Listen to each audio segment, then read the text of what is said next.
Hello everyone, आज इस video में हम अपनी पजल और कुछ क्रिटिकल रीजनिंग के क्वेश्चन करेंगे जो हमारे upcoming SBI clerk main examination के लिए इंपॉर्टेंट है। And for further any for purchase of any test series you can visit our site www.ibpsguide.com। So without wasting any further time let's get started. तो देखिए, ये हमारी puzzle है। ये मैं आपसे रिक्वेस्ट करूंगी कि आप वीडियो को पॉज करो, इसको सॉल्व कर कर देखो कि आपसे ये पजल क्रैक होती है कि नहीं। If you crack the puzzle even better, अगर नहीं हुई तो चलिए आइए सॉल्व करते हैं। देखिए, इस डायरेक्शन पढ़ते हैं। तो देखिए, सबसे पहले देख लेते हैं ये पजल है किस टाइप की। हमारे डायरेक्शन और कंडीशन बेस्ड पजल है जो कि आजकल हमारे मेंस एग्जामिनेशन में बहुत ट्रेंडिंग है।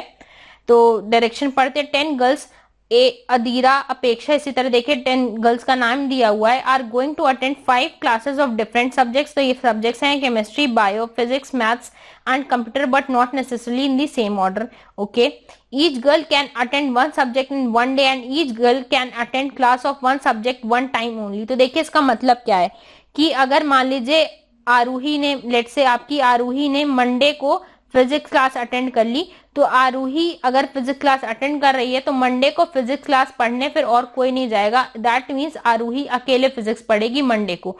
और आरोही ने अगर एक बार फिजिक्स पढ़ लिया तो फिर वो अपकमिंग डेज में कभी भी फिजिक्स नहीं पढ़ेगी। मतलब एक लड़की एक सब्जेक्ट को एक ही बार पढ़ती है और अकेले पढ़ती है। ओके, इसका मतलब यही है। They are going to attend classes in alphabetical order, that is in first day out of 10 girls who comes alphabetically first, she is going to attend physics class first. Sorry, ये हमने थोड़ा सा skip कर दिया, यहाँ पे ये हो जाएगा। यहाँ पे पढ़ते हैं the classes of the subject are in order. तो देखिए, यहाँ पे तो बोल रहा था इन नो ऑर्डर, बट यहाँ पे हमें ऑर्डर दे दिया सब्जेक्ट का कि सबसे पहले फिजिक्स है, then chemistry, then bio, then maths and then computer. And it starts from Monday and continue until each girl attend each of the providing class. तो देखिए, हमारा वीक डे स्टार्ट कहाँ से हो रहा है? मंडे से स्टार्ट हो रहा है। और एंड कब होगा? एंड तब होगा जब सारी लड़कियों ने सारे सब्जेक्ट्स पढ़ लिए होंगे। ठीक है, आगे क्या बोल रहे हैं? They are going to attend classes in alphabetical order, that is the in the first day out of 10 girls who comes alphabetically first, she is going to attend physics class first. तो देखिए, जो सबसे पहले लड़की आएगी, सबसे पहले इसको हमें अल्फाबेटिकल ऑर्डर में इन सबको अरेंज करना पड़ेगा। अब अल्फाबेटिकल ऑर्डर में आप अरेंज कैसे करोगे? देखिए, इनिशियल तो सबका सेम है, तो इनिशियल वाले से होगा नहीं, तो हम सेकंड वाले पे स्विच करेंगे। अगर किसी का मान लीजिए दो लड़कियों का डी सेकंड है, मान लीजिए यहाँ पे भी डी और किसी का, इसको चेक ही कर लेते। देखिए, यहाँ पे डबल ए है और यहाँ पे भी एक लड़की है अहेली, इसका भी डबल ए है। तो मतलब इन दोनों का सेकंड भी अगर सेम हो जाएगा तो हम थर्ड पे स्विच करेंगे। जो आर और एच में जो पहले आएगा उसको हम लिखेंगे, मतलब आर पहले, हमारा एच पहले आएगा तो हम पहले अहेली को ले जाएंगे, उसके बाद आपकी ये लड़की आएगी। ठीक है, इसका मतलब ये है। द वन, ये तो हमने पढ़ लिया। Girls who attend class of particular subject are going in alphabetical order. The one who comes last alphabetically followed by the one who comes alphabetically first. Okay, तो ये हमने तो पढ़ लिया कि alphabetical order में हमें इनको अरेंज करना है। आगे कंडीशन में क्या बोल रहा है? No two girls whose first two letter are same can attend the class in same letter. तो देखिए, यहाँ पे अगर आप अहेली और आर्ट्रिका की बात करते हो तो ये दोनों सेम डे में क्लास नहीं अटेंड करेंगी। अगर मंडे को अहेली आ रही तो आर्ट्रिका मंडे को नहीं आएगी। आगे क्या बोल रहा है? If any girl can attend any class as per the above condition, the girl who comes next alphabetically attend the class. तो लेट से आपने अगर आर्ट्रिका और अहेली को करा था, यहाँ पे पहले आर्ट्रिका आएगी, फिर आपने कहा अहेली आएगी, उसके बाद फॉर एग्जाम्पल आप, चलो फॉर एग्जाम्पल क्या, इसको अरेंज कर लेते हैं, एडी आएगी। तो अगर आर्ट्रिका आई तो अहेली आपकी नहीं आएगी, अहेली आपकी नहीं आएगी तो इस केस में आप फिर एडी के पास स्किप करोगे। ठीक है, अहेली को छोड़कर फिर आप अहेली के बाद जो लड़की आएगी वो आर्ट्रिका के बाद आप लिख दोगे उसको। आगे क्या बोल रहा है? If a subject is attended by all the girls और it can not be attended by any available girl because of the above condition, there is no class of that subject. तो देखिए, बोल रहा है कि अगर किसी केस में ऐसा हुआ कि उस दिन, मतलब मंडे, लेट से हमारे ट्यूसडे को केमिस्ट्री की क्लास कोई लड़की नहीं अटेंड कर पाई, सम कंडीशन, जो ये हमारी कंडीशन है इनके बेसिस पे कोई लड़की ट्यूसडे को हमारी केमिस्ट्री की क्लास नहीं अटेंड कर पाई, तो उस दिन को हम क्या कंसिडर करेंगे? उस दिन को हमारा नो क्लास अटेंड करेंगे। ठीक है, तो ये हमने अपना डायरेक्शन पढ़ लिया। तो चलिए आइए सॉल्व करते हैं। सबसे पहले देखिए, हम इसको यहाँ पे अरेंज कर लेते हैं अपने अल्फाबेटिकल ऑर्डर में। यहाँ पर अगर हम यहाँ पे अल्फाबेटिकल ऑर्डर की बात करते हैं तो सबसे पहले डबल ए एच आ जाएगा आपका, डबल ए एच के बाद आपका डबल ए आर हो जाएगा, देन आपका ए डी आएगा, ए डी के बाद आपका ए के आएगा, देन आपका ए एल हो जाएगा, देन ए एम, फिर आपका कौन सा बच्चा AN हो जाएगा, देन आपका AP हो जाएगा, देन आपका ARS हो जाएगा और फिर आपका लास्ट में ARU हो जाएगा। तो देखिए ये हमने अल्फाबेटिकल ऑर्डर में अरेंज कर लिया। अगर हमें दो लोगों का सेकंड भी सेम था तो हमने थर्ड वाले पे स्किप कर कर थर्ड वाले से चेक किया। तो चलिए आइए सॉल्व करते हैं। सबसे पहले तो देखिए ये हमने यहाँ पे अल्फाबेटिकल ऑर्डर में जितना था हमने सब लिख लिया। तो यहाँ पे अब लिख लेते हैं अपने सब्जेक्ट के नाम। हमें क्या बोल रहा था कि ऑर्डर कैसा था, फिजिक्स था, देन आपका केमिस्ट्री था, देन आपका बायो था, देन मैथ्स एंड देन आपका कंप्यूटर आएगा। और यहाँ पे देखिए आपको 10 अपने डेज तो लिखने ही पड़ेंगे क्योंकि मिनिमम आपको 10 तो दिन चाहिए ही। तो सबसे पहले आप 10 दिन लिख लो, Monday, Tuesday, Wednesday, Thursday, Friday, Saturday, Sunday, Monday, Tuesday and then Wednesday. अब आगे जैसे हमें नीड होगी हम आगे लिखते जाएंगे। तो सबसे पहले फर्स्ट वाली लड़की से स्टार्ट करते हैं, इसको थोड़ा सा इरेज कर लेते हैं, एक सेकेंड। ये इरेज हो गया हमारा। सबसे पहले AH आ जाएगी। तो यहाँ पे मंडे में फिजिक्स में AH आएगी क्योंकि ये सबसे पहले आती है। उसके बाद AD, क्योंकि AR को हम लिख नहीं सकते। उसके बाद आप लिख लो AK, देन आपका AL हो जाएगा। फिर यहाँ पे तो हम लिख सकते हैं, ऐसी कोई कंडीशन नहीं है, तो AM हो जाएगा। अब ऑल्दो हमने AM से कंप्लीट किया यहाँ पे कंप्यूटर, बट हम नीचे ना जाके हम ऊपर ही जाएंगे, यहीं से स्टार्ट करेंगे। बट AH क्या आप यहाँ पे लिख सकते हो? नहीं लिख सकते हो, ये ऑलरेडी यहाँ पे आ चुका। तो यहाँ पे AR लिख लो। AR के बाद AK, AD तो आ नहीं सकता, AK लिखोगे क्योंकि यहाँ पे AD ऑलरेडी केमिस्ट्री पढ़ चुका। तो यहाँ पे AK लिख लो, then AL, then AM and then AN। Although हमने AN से कंप्लीट किया बट हम स्टार्ट करेंगे यहाँ से। तो स्टार्टिंग के तो 2 हमने ले लिया, अब बारी है AD की। तो आप AD को यहाँ पे लिखो, देन AK, AL आपका सॉरी AK भी आपका यहाँ नहीं आ सकता क्योंकि AK आपका यहाँ पे हो चुका। तो आप यहाँ पे AL लिखो। AL के बाद आप AM, then AN and then आपका यहाँ पे AP आ जाएगा। अब हमने कहाँ पे AD तक लिखा था। अब AK से स्टार्ट करेंगे तो यहाँ पे आपका AK आ जाएगा। AK के बाद AL आप यहाँ नहीं लिख सकते क्योंकि AL ऑलरेडी यहाँ पे है। तो यहाँ पे आपका AM हो जाएगा। AM होने के बाद आप यहाँ पे लिखोगे AN, AN के बाद आपका AP हो जाएगा, AP के बाद आपका ARS हो जाएगा। अब देखिए हमने AR से कंप्लीट किया, AK सॉरी ये हमारा AK है, हमने AK से कंप्लीट किया। अब AL से स्टार्ट करेंगे तो यहाँ पे आपका फ्राइडे में AL हो जाएगा। देन AM लिख नहीं सकते क्योंकि यहाँ पे ऑलरेडी है, तो AN लिखेंगे, AN, then AP, then ARS, then AH। अब हमने AL तक लिख लिया, मतलब यहां तक हो गया। अब AM की बारी है, AM लिखोगे आप।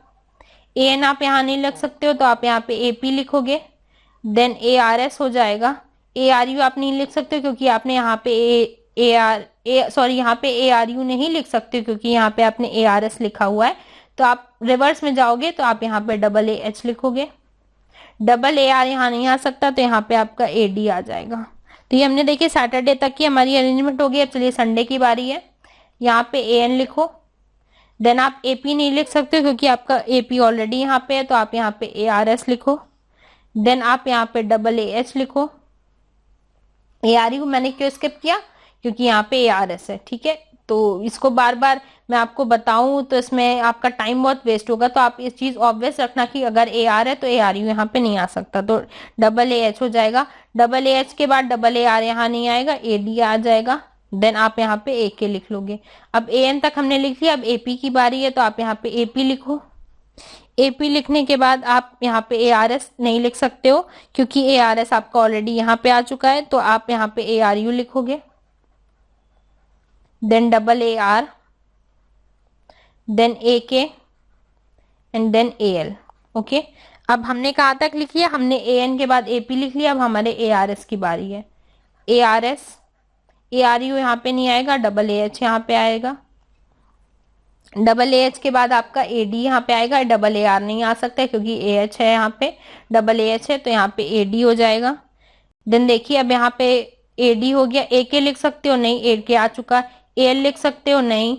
AM no, AN no, AP ये आ चुका है, ये हमारा AP है।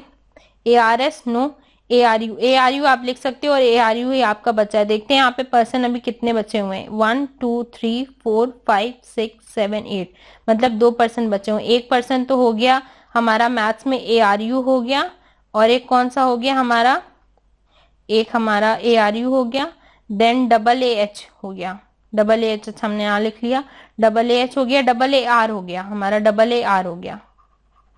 बट देखिए ARU ना लिख सकते हो ना AAR लिख सकते हो, क्योंकि AAH अगर यहाँ पे तो यहाँ पे AAR आ नहीं सकता, और ARS अगर आपका यहाँ पे है तो ARU आपका नहीं आ सकता यहाँ पे, तो यहाँ पे आपकी हो जाएगी नो क्लास। सिमिलरली अगर इस केस में देखते हैं कौन सा बचा हुआ है बच्चा, तो AAH हो गया, AAR आप एक लिख सकते हो, AD आपका हो चुका, देन AK हो चुका, then AL, then AM, AN, AP, ARS, ARU। अब देखिए ARS यहाँ, ARS अगर यहाँ पे है तो ARU नहीं आ सकता, AAH यहाँ पे है तो यहाँ पे AAR नहीं आ सकता, तो यहाँ पे भी आपकी हो जाएगी नो क्लास। यहाँ पे पर्सन एक कौन सा बच्चा है, ARU हमारा लास्ट ये बचा हुआ है, क्योंकि हमने यहाँ तक लिखा था ना ट्यूसडे में, तो ARU से अब यहाँ पे स्टार्ट करते हैं क्योंकि वही बचा हुआ है। ARU हो गया, ARU के बाद AAH आप यहाँ पे नहीं लिख सकते हो, तो आप AAR लिख लो यहाँ पे। यहाँ पे हम वेंसडे में लिख लेंगे AAR। यहाँ पे हमारे कितने पर्सन हुए, 1 2 3 4 5 6 7 8 9 पर्सन हो गए। और अब आपका बायो में बचा कौन सा पर्सन है, ये हम यहाँ पे ऊपर लिख लेते हैं। AAH हो गया, देन AAR हो गया, देन आपका AD हो गया, AK, AL, AM, AN, AP, ARS, ARU बचा ना, तो यहाँ पे आप लिख लो ARU बचा। यहाँ पे भी इसी तरह देख लेते हैं कौन कौन सा हो गया, AAH, AAR, देखिए यहाँ पे AAR नहीं हुआ, तो यहाँ पे AAR बचा है, और कौन सा बचा है, AD हो गया, then AK, AL, AM, AN, AP, ARS, और आपका ARU बचा है ना, ARU आपका बचा है। इस केस की अगर बात करते हो, AAH यहाँ पे हो गया, AR बचा है, देन AD हो गया, AK, AL, AM, AN, AP, ARS और ARU। ठीक है, तो देखिए हमने यहाँ पे ARU लिख लिया, AAR लिख लिया। क्या यहाँ पे आप एक पर्सन जो बचा हुआ ARU लिख नहीं सकते हो, यहाँ नहीं लिख सकते क्योंकि ऑलरेडी यहाँ पे फिजिक्स में आपने वेंसडे में लिख लिया, तो यहाँ पे आपकी हो जाएगी नो क्लास। इस केस की अगर बात करते हैं, यहाँ पे हमें 2 पर्सन चाहिए जो कि है ARU और AAR, बट वो ऑलरेडी यहाँ पे क्लास अटेंड कर रहे हैं, तो यहाँ पे हो जाएगा आपका नो क्लास। इस केस की अगर बात करते हो, AAR और ARU बचे, तो यहाँ पे भी आपका हो जाएगा नो क्लास, हमारा यहाँ पे हो जाएगा नो क्लास। अब वेंसडे के बाद अभी तो हमारे पर्सन बचे हुए, तो यहाँ पे और फर्दर लिख लेते हैं, ट्यूसडे के वेंसडे के बाद थर्सडे एंड देन फ्राइडे। अब देखिए यहाँ पे भी तो 10 पर्सन हमारे हो चुके, तो यहाँ पे हमारा नो क्लास हो जाएगा, क्योंकि हमने 10 लोगों को बैठा लिया, और यहाँ पे भी हमारा नो क्लास हो जाएगा। सिमिलरली इस केस में भी हमने 10 पर्सन को बैठा लिया, तो यहाँ पे हमारा नो क्लास हो जाएगा, और इस केस में भी हमारा नो क्लास हो जाएगा। अब यहाँ पे ARU बचा था, तो यहाँ पे ARU से स्टार्ट करेंगे, तो यहाँ पे आप ARU लिख लो। यहाँ पे 2 पर्सन बचे थे, ARU और AAR, तो क्या आप यहाँ पे ARU को बैठा सकते हो, नहीं, क्योंकि वो ऑलरेडी यहाँ क्लास अटेंड कर रहा है, तो यहाँ पे आपका AAR हो जाएगा।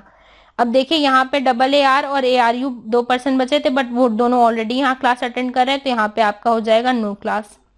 फिर यहाँ की बात करते हैं, यहाँ पे ARU खत्म हो चुका था, यानी यहाँ पे 10 पर्सन हो चुके थे, तो यहाँ पे आप नो क्लास लिख लो। यहाँ पे AAR आपने लिख लिया, तो इसको क्रॉस कर दो, ARU बचा, तो यहाँ पे आप ARU लिख लो। अब यहाँ पे अगर ARU है और AAR है, यहाँ पे आप ARU नहीं लिख सकते हो। फ्राइडे की बात करते हैं, ARU नहीं लिख सकते हो क्योंकि ARU आपका यहाँ पे है, तो आप यहाँ पे AAR लिख लो।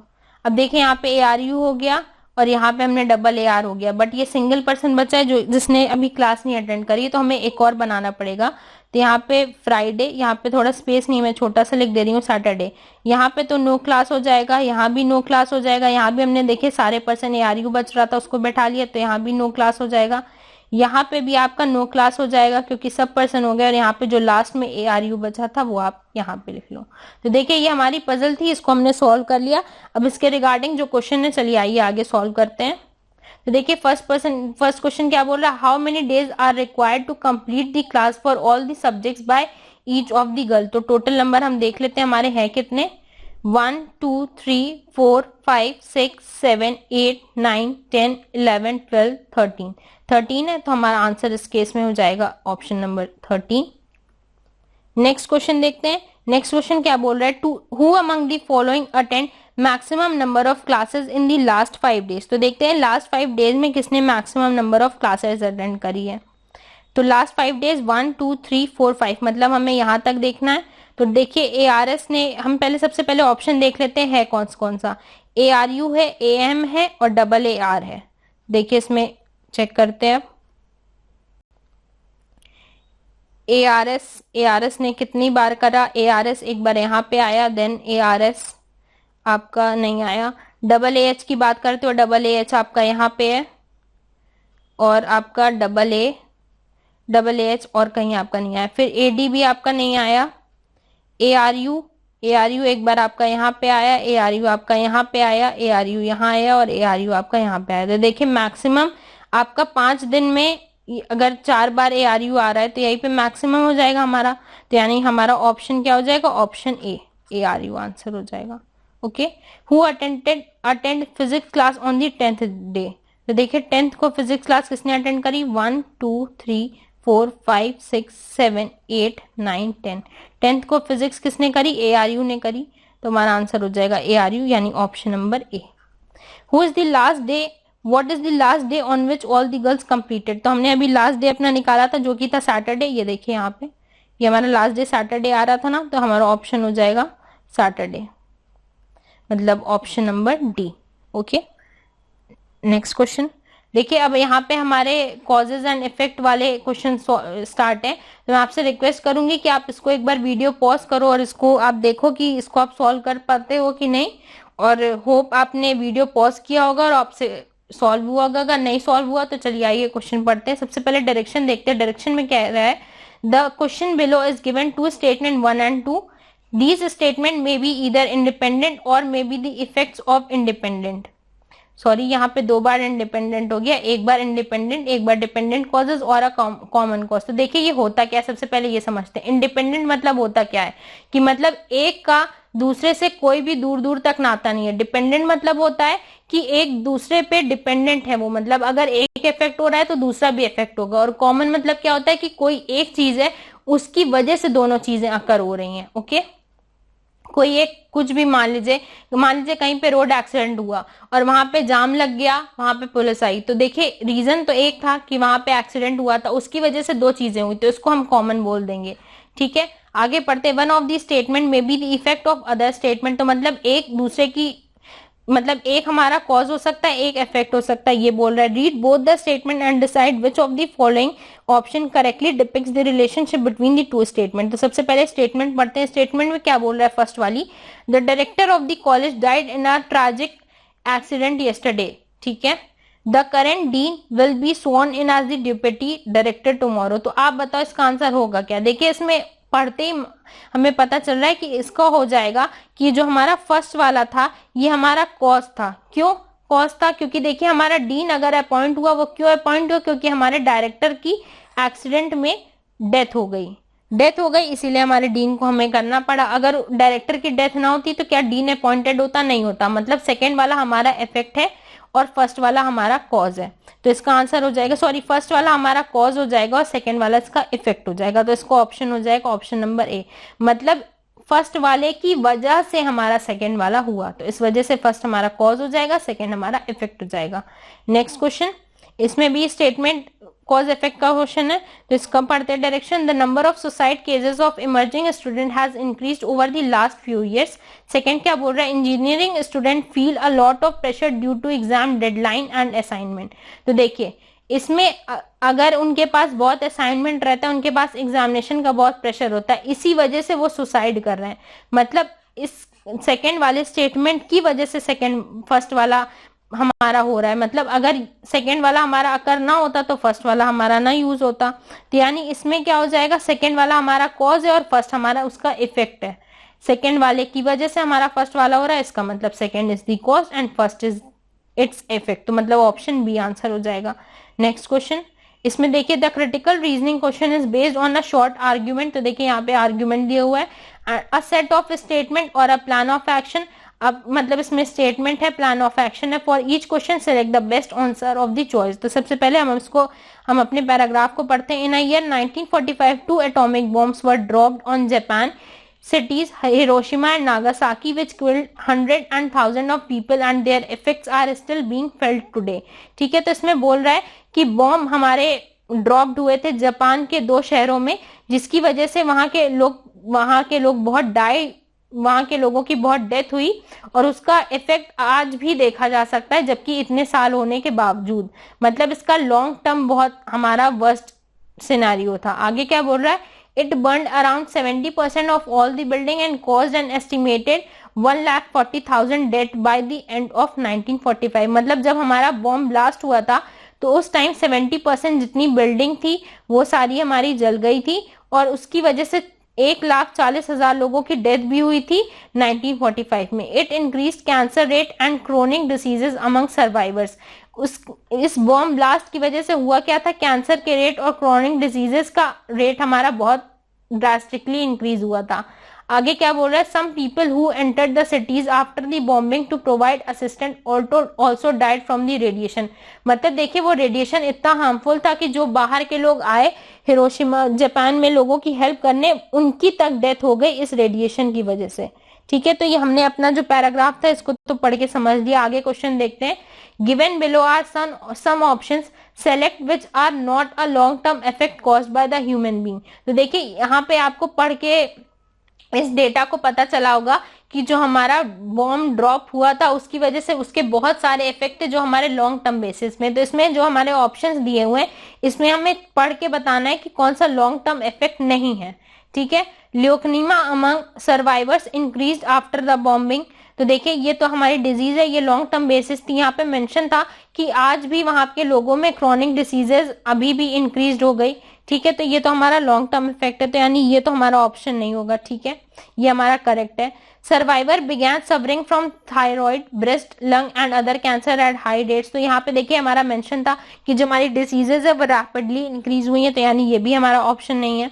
Due to this the ground temperature reached up to 40,000। ठीक है, तो देखिए यहाँ पे ग्राउंड टेम्परेचर की कुछ बात हो रही है। तो देखिए ये ग्राउंड टेम्परेचर अगर आप इसको पढ़ोगे तो आपको पता चल जाएगा। तो देखिए जो टेम्परेचर इंक्रीज हुआ होगा वो ऐसा तो नहीं होगा कि वो सालों के लिए इंक्रीज हुआ, वो कुछ महीनों कुछ हफ्तों के लिए हुआ होगा, वो लॉन्ग टर्म बेसिस के लिए तो हुआ नहीं होगा। जिस हिसाब से ये डिजीजेस हमारे रेट इंक्रीज हुआ और आज भी वहां के लोगों में डिजीजेस पाई जा रही हैं, वैसा इतनी लॉन्ग ड्यूरेशन का तो हमारा टेम्परेचर नहीं है। तो आप जैसे ही सी स्टेटमेंट पढ़ोगे आपको पता चल जाएगा कि आपका यही आंसर होगा। But further for safer side आप इन दोनों को भी एक बार पढ़कर देख लो। तो हम अपने डी ऑप्शन को पढ़ते हैं, इसमें बोल क्या रहा है, children expose to radiation in their mother वॉर्म were likely to have intellectual disabilities and impaired growth. तो देखिए बच्चों में जो हमारी डिसेबिलिटी और इम्पेयर्ड ग्रोथ हुई वो भी लॉन्ग टर्म बेसिस पे होगी। ऐसा तो होगा नहीं कि आज हो गया वो कल ठीक हो गया, ये भी हमारा लॉन्ग टर्म है, तो यानी ये भी ऑप्शन नहीं होगा। Pregnant women exposed to such radiation would experience miscarriage or even death of their infants।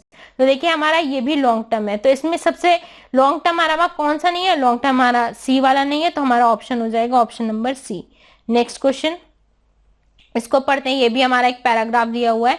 Erkin Sohelem, head of UN Environment, says the world is on the edge of plastic calamity, but praised the new plan announced by the Indian government। They have shown that political motivation turned into practical action can inspire the world and ignite real changes। ठीक है, तो यहाँ पे हमारे UN के head ने हमारी government की, इंडियन गवर्नमेंट की तारीफ करी है कि उनका जो प्लान है अनाउंस किया हुआ है उसकी उन्होंने प्रशंसा की है या प्रेज किया है। ठीक है, अब इसमें क्वेश्चन पढ़ते, क्वेश्चन में बोल क्या रहा है, which of the following can be inferred from the above information.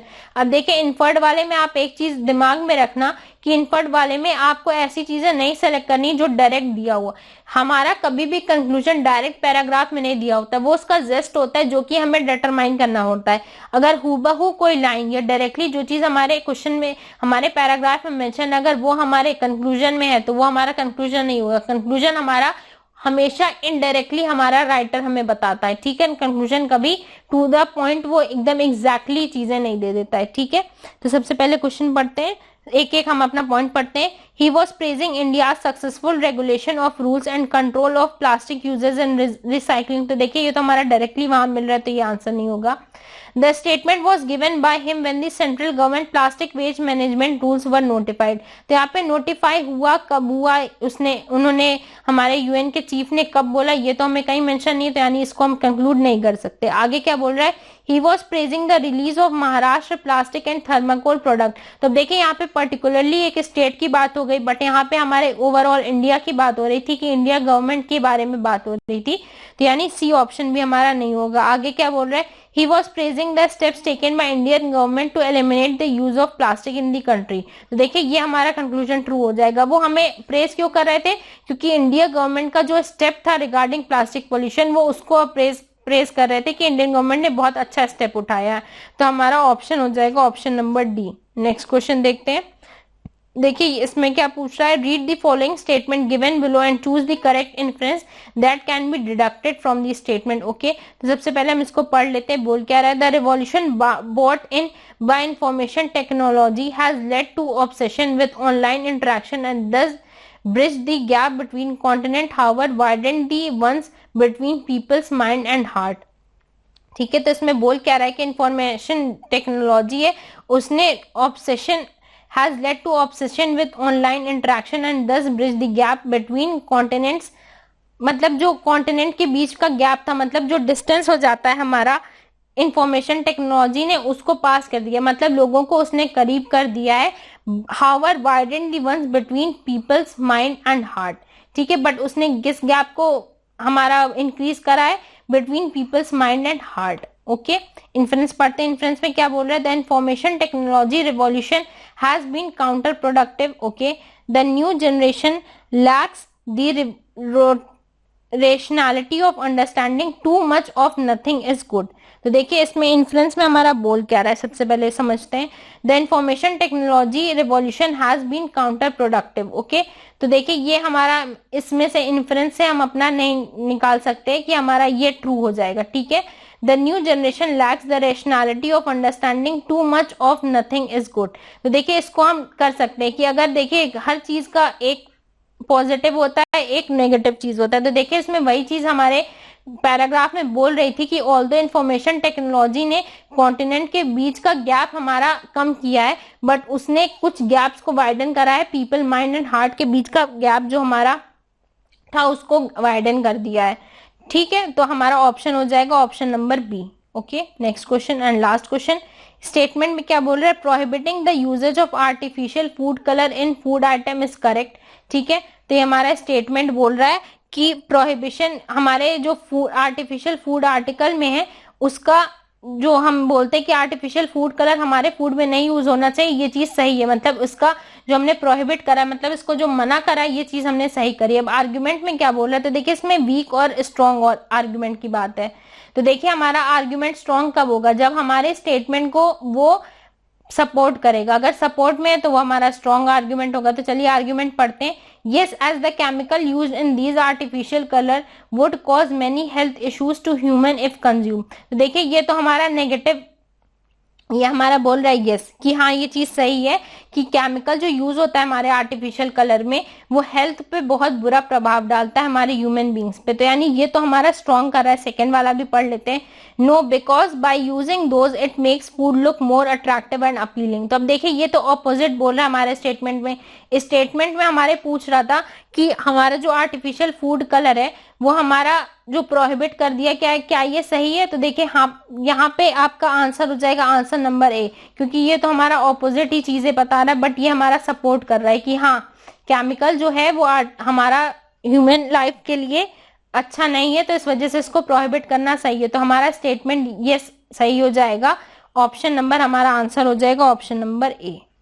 सो देखिए मैं आपको एक चीज सजेस्ट करूंगी कि जो आपके ये स्टेटमेंट कंक्लूजन वाले स्टेटमेंट होते हैं, अगर आपकी इंग्लिश बहुत अच्छी है तो आप इसको इंग्लिश में ही सॉल्व करो. बट अगर आपकी इंग्लिश उतनी अच्छी नहीं है तो आप इसको हिंदी में, वहां पे एग्जामिनेशन में होता है ना चेंज लैंग्वेज में आप जाकर इसको हिंदी में कर लेना और तब आप सॉल्व करोगे तो आप इसको ज्यादा अच्छे से सॉल्व कर पाओगे, आप चीजें और अच्छी समझ पाओगे. अगर आप इंग्लिश बहुत अच्छी हो, आपकी इंग्लिश बहुत स्ट्रांग है, तो आप इसको इंग्लिश में ही सॉल्व करना. बट अगर आप इंग्लिश में चीजें उतनी अच्छी नहीं समझ पाते हो तो आप इसको चेंज लैंग्वेज करके, इसको हिंदी में करके आप तब इसको सॉल्व करना, तब आप इसको इजिली सॉल्व कर लोगे। So hope you like the video. If you like the video, do give it a thumbs up and do subscribe our channel. Thank you.